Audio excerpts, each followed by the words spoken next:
Sejam todas bem-vindas, sejam todos bem-vindos ao canal Evangelho do Reino, Entendes Tu o que lês? Eu me chamo Paulo Davi e todo domingo estamos aqui lendo e comentando as Escrituras.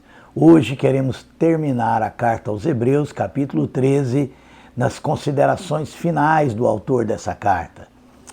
Vamos começar já para nós ganharmos tempo e vermos o que Deus tem para nos ensinar nesse capítulo. Capítulo 13 de Hebreus. Permaneça o amor fraternal. Não vos esqueçais da hospitalidade, porque por ela alguns, não sabendo, hospedaram anjos.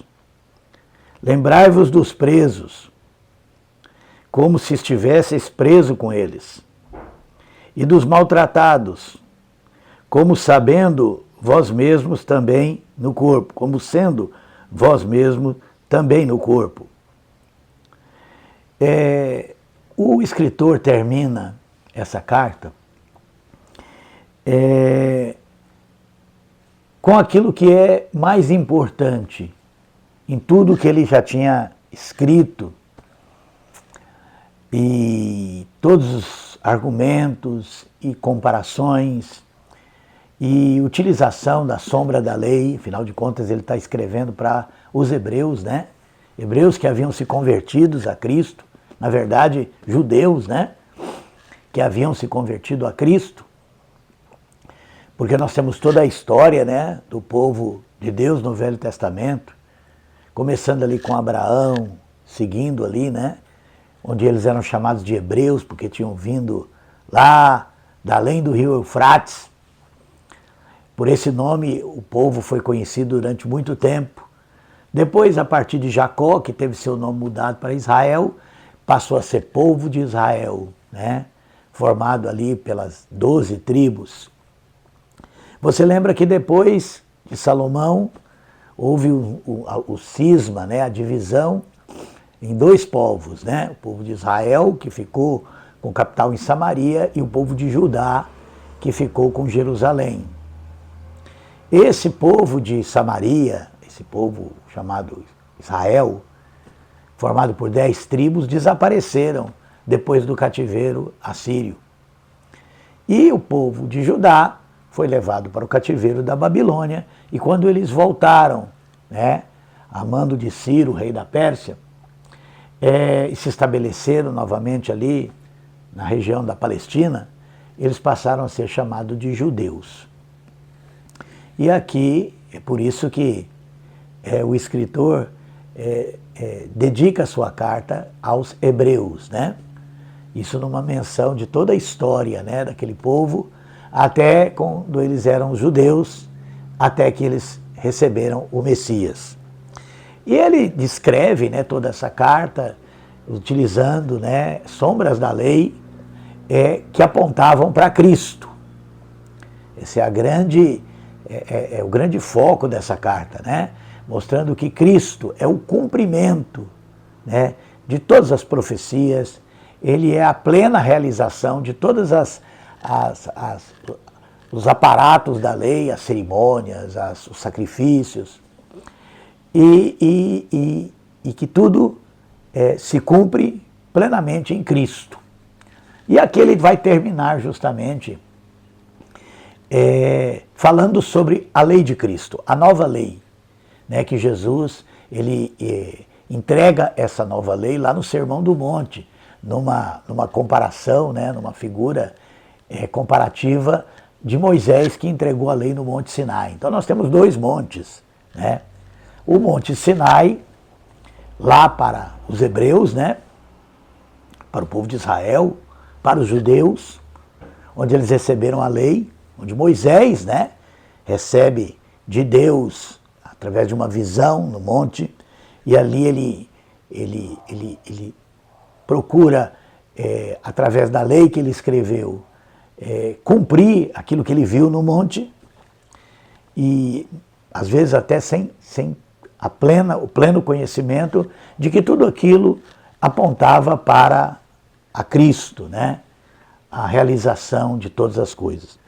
E é no Novo Testamento que no no monte, onde Jesus pregou o Sermão do Monte, que ele estabelece a nova lei, a lei de Cristo, que é o amor. E é por isso que o escritor vai terminar dizendo, né? Permaneça o amor fraternal. Não vos esqueçais da hospitalidade, ou seja, o amor prático, né? Lembra que Jesus disse lá em Mateus 25, era forasteiro e me acolhestes. É sobre isso que Tiago está falando. Porque por ela, alguns, não sabendo, hospedaram anjos. Lembrai-vos dos presos. Lembra? Jesus disse, estive preso e fostes me visitar. Como se estivesses preso com eles. E essa parte é muito interessante, né? Porque o máximo que a religião consegue entender é ir aos presos, né? Porque existem muitos que visitam os presos, e para pregar para eles, né? Sempre é assim. E eu já tive em coisas desse tipo, e aquilo me pesou muito no coração, ao ver aqueles homens presos. E é isso que deveria acontecer com todos nós. Não apenas, né, lembrar dos presos, mas como estivesses presos com eles. Lembrar dos presos como se tivesses presos com eles. É essa empatia, né? É esse tomar as cargas uns dos outros. É esse levar a cruz que faz o Evangelho ser totalmente diferente da religião. A religião prega para os outros. A religião, ela pode acusar, ela pode condenar, ela pode até apontar a Cristo. Mas só o Evangelho nos leva a tomar sobre nós mesmos o peso que está sobre o nosso próximo. Só o Evangelho que nos faz levar as cargas uns dos outros. Porque o Evangelho é mais do que informar as pessoas daquilo que Cristo fez. O Evangelho não é apenas uma pregação de discurso, mas é uma pregação viva. Quando nós falamos de Cristo, nós precisamos estar vivendo Cristo. O Evangelho é, antes de tudo, para ser vivido. Porque se não for assim, ele não tem nenhum poder.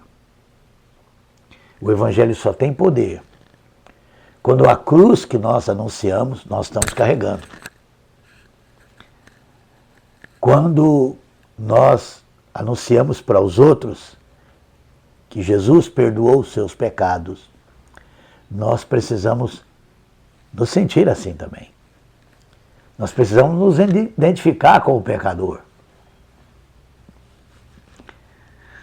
Esse que ele diz aqui, lembrai-vos dos presos como se estivesse preso com eles, é a grande diferença do Evangelho. É mais do que ir nas cadeias como um santo que está anunciando aos pecadores o caminho para a salvação deles. Se nós não formos lá e como se estivéssemos presos com eles, se nós não sentirmos o que eles estão sentindo, se nós não nos identificarmos com os pecadores, por sermos também pecadores perdoados, porque isso é que nós somos, pecadores perdoados, e que anseiam para que os outros pecadores também saibam do perdão de Cristo. Isso é totalmente diferente do que a religião é capaz de fazer. Nos convencer que somos melhores do que os outros e ir a esses que estão na prisão ou na beira do caminho, ou sofrendo, e dizer que nós temos a solução para eles. Na verdade, nós estamos lá para compartilhar a solução que nós encontramos para nós. E isso é uma diferença muito grande. 4. Venerado seja entre todos o matrimônio e o leito sem mácula. Porém, aos que se dão à prostituição e aos adultérios, Deus os julgará. Aqui também ele lembra de um ponto importante, que trata da nossa relação com o próximo, especialmente com a relação entre homens e mulheres. E ele fala sobre leito sem mácula. E ele explica o que é isso. Ele está falando aos que se dão à prostituição. E ele fala aos que se dão aos adultérios. A prostituição é uma prática que já existia naquele tempo, sempre existiu, né? Onde pessoas vendiam e compravam sexo. E essa talvez seja uma das coisas mais tristes, né, que o pecado fez com a humanidade. Essa carência de cuidado, que leva pessoas, mulheres principalmente, a vender-se aos homens. E homens que compram isso. Para Deus isso é abominável. A prostituição é abominável por isso. E aqui estou falando especificamente de prostituição como a Bíblia ensina. Eu não estou falando nada sobre moralismo religioso, né? Que tenta dizer que qualquer relação entre homem e mulher fora do sagrado laço do matrimônio, né?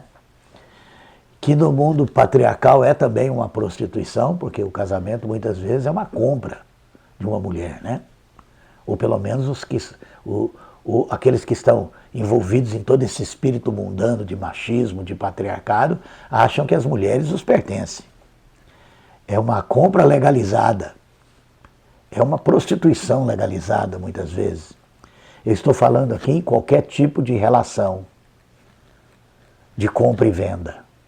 Estou falando aqui sobre a mercantilização de algo que não devia ser mercadoria, de algo que Deus criou como expressão de amor, de afeto, e que o pecado, né, da humanidade, patriarcado, machismo, no tempo de Jesus, os homens repudiavam suas mulheres sem dar-lhes carta de divórcio. É isso que ele condena lá nos evangelhos. Simplesmente os homens abandonavam suas mulheres. E muitas delas, por serem repudiadas, não tinham outra forma de viver, porque não podiam voltar para a casa do pai, a não ser a prostituição. Então, muitas prostitutas, no tempo de Jesus, tinham uma história, né, de abandono, ou pelos pais, ou pelo marido. E é por isso que quando Jesus explica por que Moisés deu carta de divórcio, né, pensando justamente nas mulheres, de protegê-las, né, de indenizá-las, de legalizar essa situação para elas, para que elas não pudessem seguir esse caminho da prostituição. E o pior, muitos homens utilizam disso, né? Utilizam dessa situação de desprezo, essa situação de infortúnio, né? Essa situação social, né? E ao invés de tentar lutar para que isso não aconteça, eles utilizam dessas mulheres, né? Isso era condenado, sempre foi, e aqui o escritor de Hebreus lembra disso. Ele fala sobre leito sem mácula.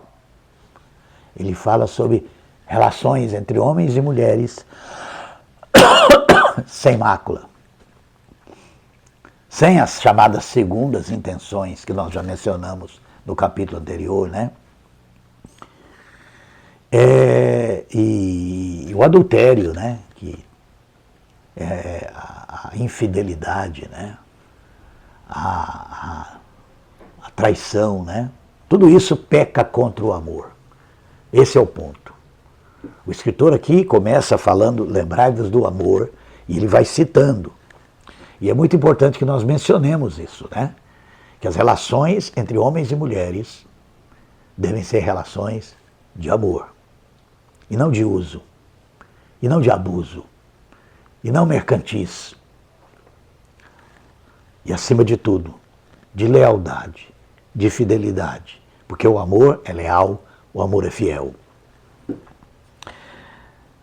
Verso 5, sejam vossos costumes sem avareza. Sejam os vossos costumes sem avareza. Sem colocar os ganhos em primeiro lugar. Essa é uma outra coisa que Jesus falou muito sobre isso. O amor ao dinheiro é a raiz de todos os males. Em alguma parte do Novo Testamento diz que a avareza é idolatria. E aqui fala, né? Sejam os vossos costumes, as vossas relações, sem avareza, contentando-vos com o que tendes. O nome disso se chama gratidão. Gratidão por aquilo que Deus tem permitido que nós tenhamos. Mas é uma característica do mundo. A ingratidão, a cobiça pelo que é do outro e principalmente a avareza, o amor pelo dinheiro. Quando nós somos contentes, gratos, isso também faz parte do pacote do Evangelho, gratidão. Somos gratos porque Deus nos perdoou. Somos gratos por aquilo que Ele nos tem dado. Isso também não pode ser fabricado, porque isso vem nos corações que têm a Cristo. Gratidão, que é o antídoto contra a avareza. Porque Ele disse, não te deixarei, nem te desampararei. E assim, com confiança, ousemos dizer, o Senhor é o meu ajudador, e não temerei o que me possa fazer o homem.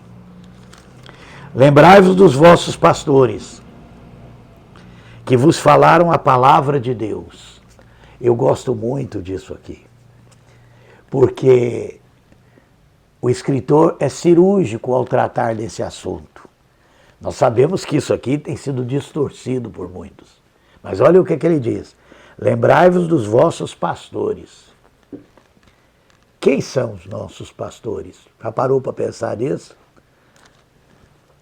Que vos falaram a palavra de Deus.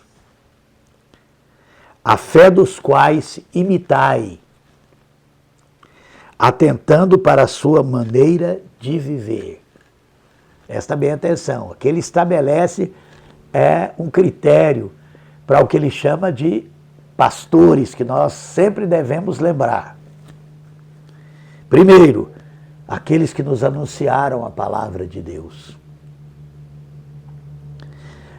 Aqueles que, por ter feito isso, nós devemos imitar-lhes a fé e também serem pastores para aquelas ovelhas que estão perdidas. Um dia, nós fomos ovelhas perdidas nesse mundo. E alguém se dispôs na mão de Deus para nos anunciar a palavra de Deus. A Bíblia diz que nós devemos lembrar dessas pessoas. E nós devemos nos inspirar nelas. Nós devemos imitar a sua fé, atentando para a sua maneira de viver. Jesus Cristo é o mesmo ontem e hoje, eternamente. Jesus Cristo é o mesmo ontem, hoje e eternamente. Jesus não é diferente do Jesus dos apóstolos. Esse Jesus permanece o mesmo. Esses pastores, que o escritor aqui se refere, são aquelas que nos apresentaram a Cristo. E Cristo não mudou. Esses pastores, que esse escritor chama de pastores, eles foram pastores, porque eles estavam nas mãos do Supremo Pastor. Foi Jesus que nos alcançou através do ministério desses homens e de mulheres, homens e mulheres, né? Que nos apresentaram a Cristo. Não vos deixeis levar em redor por doutrinas várias e estranhas. E eu quero explicar por que ele cita isso no decorrer do discurso. Olha o que ele diz aqui, vou ler de novo. Jesus é o mesmo ontem, hoje e eternamente. Não vos deixeis levar em redor por doutrinas várias e estranhas. Porque bom é que o coração se fortaleça com a graça e não com alimentos, que de nada aproveitaram aos que a eles se entregaram. O que acontece muitas vezes dentro da religião? As pessoas nos anunciam a Cristo, nos apresentam a Cristo, mas depois elas apresentam uma série de doutrinas e regras e costumes na qual nós temos que nos adequar. E para mim isso aqui faz muito sentido que o escritor fala, porque muitas pessoas foram alcançadas pela pregação do Evangelho da Graça, e há muitos que pregam esse Evangelho, dizendo que Jesus é o Salvador. Eles dizem até que eles não estão pregando religião, que eles estão pregando a Cristo. O problema é que eles estão anunciando a Cristo só como porta de entrada para a religião. Eles não permanecem em Cristo. Eles não entenderam ainda que o Evangelho da Graça é Cristo. Que o que nós temos que conhecer é Cristo. Que o que nós temos que viver é a vida de Cristo. Que nós temos que ter o amor de Cristo. E é por isso que ele fala, lembrai-vos dos vossos pastores, ele começou lá, né? Que vos falaram a palavra de Deus. E o que é a palavra de Deus?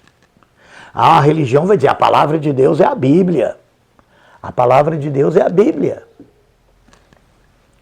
Não, meu querido, a palavra de Deus é Cristo. A Bíblia existe para nos mostrar a palavra de Deus. E aí o que eles fazem? Eles dizem para as pessoas que receberam a Cristo que eles precisam obedecer à palavra de Deus. Mas eles não estão se referindo apenas e tão somente obedecer a Cristo. Eles vão lendo as Escrituras, indo no Velho Testamento, atrás desses rudimentos. É por isso que nós temos grupos que se dizem igrejas cristãs, que dizem que as pessoas não podem comer carne de porco, que as pessoas precisam guardar o sábado, que certos animais são puros, certos animais são imundos, certos dias são santos, né? E que as mulheres não devem cortar o cabelo. E eles fazem isso até com as palavras dos apóstolos, né? Transformando elas em regras, em doutrinas. E é por isso que o escritor, desenvolvendo esse pensamento aqui, começando a falar dos pastores, nós devemos lembrar que nos apresentaram a palavra de Deus, né? E aí ele diz, Jesus é o mesmo ontem, hoje e eternamente. Por quê? Porque ele fala assim, não vos deixeis levar em redor por doutrinas várias e estranhas. Porque bom é para o coração se fortalecer com a graça, e não com alimentos. Ele está citando coisas que os hebreus estavam sofrendo, né? Haviam aqueles ali no meio que diziam, não, vocês têm que se circuncidar. Como hoje as pessoas falavam, você tem que se batizar com água. Porque se você não se batizar, você não é salvo. Ou seja, não é Cristo que salva. É Cristo e o batismo. Ó, se você não frequentar a igreja, fazer parte da nossa igreja, você não será salvo. Ou seja, não é Cristo o Salvador. A graça não está em Cristo. A graça está em Cristo, segundo eles, em receber a Cristo, frequentar a igreja, ser batizado, seguir as doutrinas. E eles não percebem que isso não é o Evangelho, que eles estão fazendo a mesma coisa que fizeram no tempo de Jesus. Que Jesus não era suficiente. Que o que Jesus fez na cruz não era suficiente. Que nós não somos pecadores perdoados e isso não é suficiente. Nós temos que seguir regras, doutrinas. E é isso que a religião fez no mundo. E é por isso que nós precisamos ter de volta aqueles pastores que vão atrás da ovelha perdida, que anuncia a palavra de Deus, que é Cristo, e entrega essas pessoas a Cristo, o verdadeiro pastor. E não querem continuar pastoreando as ovelhas de Cristo. Porque os pastores, segundo a Bíblia, ou aqueles que a Bíblia chama de pastores, como é o caso do escritor de Hebreus, são os que vão atrás da ovelha perdida e apresenta a elas o verdadeiro pastor. Depois disso, é Jesus que vai pastoreá-las. É Jesus que vai guiá-las. É Jesus que vai transformá-las. Nós somos apenas, entre nós, irmãos. Nós só somos pastores das ovelhas perdidas. Porque daqueles que foram resgatados por Cristo, Ele é o verdadeiro pastor. Se você está me ouvindo e você nunca ouviu o Evangelho de Jesus, e se o que eu estou falando toca o seu coração, se eu realmente estou apresentando a você a Cristo, e você se converte a Cristo, eu fiz o meu papel. Eu sou o seu irmão. E o seu pastor é Cristo. Mas a religião, aqueles que estão no comando, se assenhoram das ovelhas de Cristo e se apresentam a elas como sendo o pastor delas. E tiram delas proveito material. Estão atrás da lã, estão atrás da gordura das ovelhas.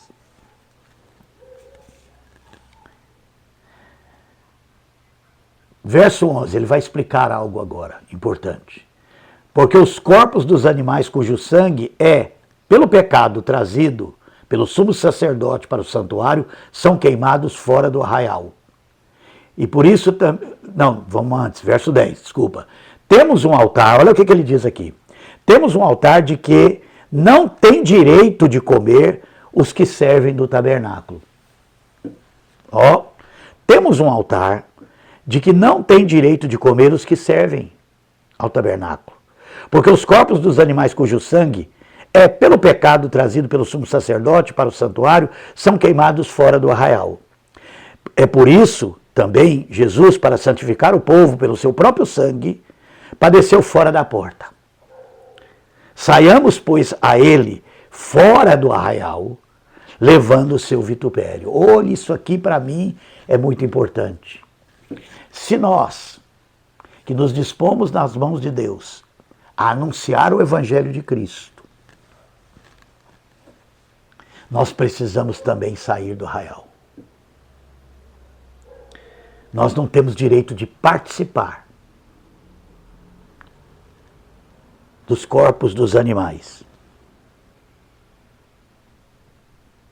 Em outras palavras, nós não temos direito de tirar proveito das ovelhas de Cristo.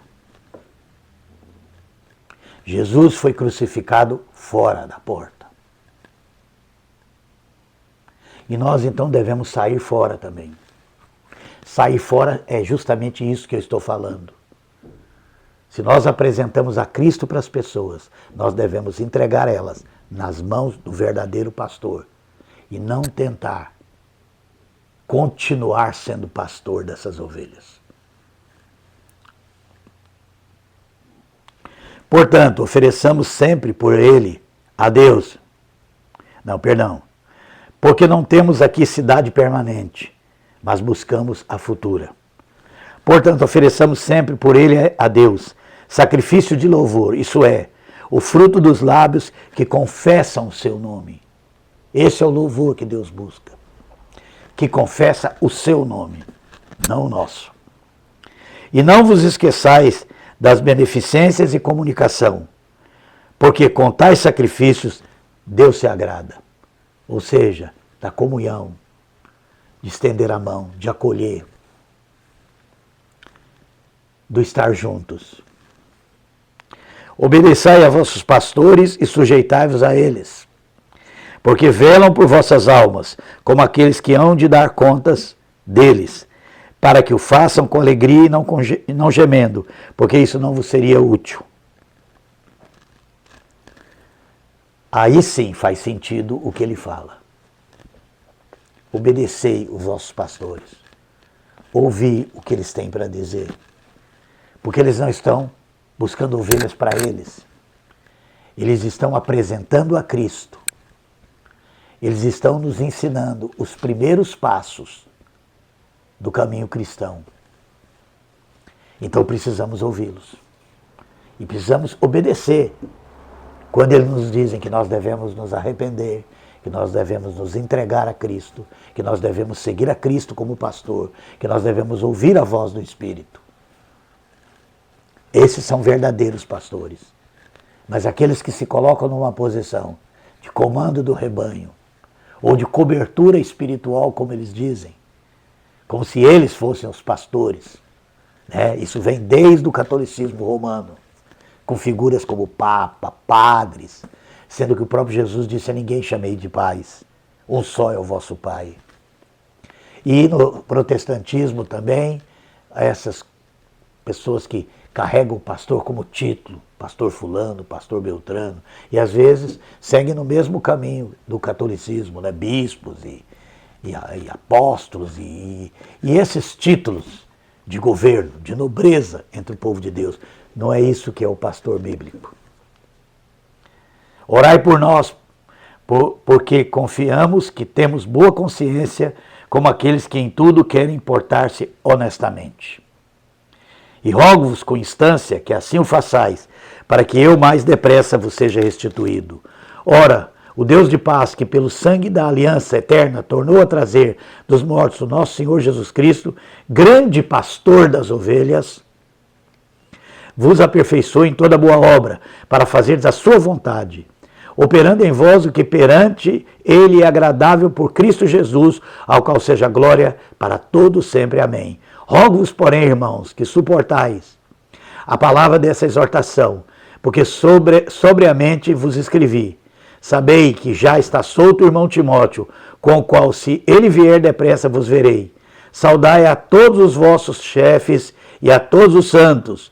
Os da Itália vos saúdam. A graça seja com todos vós. Amém. Que Deus nos abençoe.